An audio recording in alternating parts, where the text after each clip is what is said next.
Hello guys, welcome back to Java Python Interview Hub, manual testing and QA. Today's manual testing question answer will sharpen your concept. And the question is, what is STLC? Means STLC stands for Software Testing Lifecycle. It defines steps for testing software.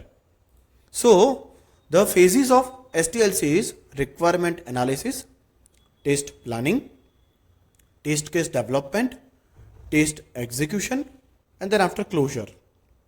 Ensures organized testing, helps manage test coverage, resources, and defect detection efficiently.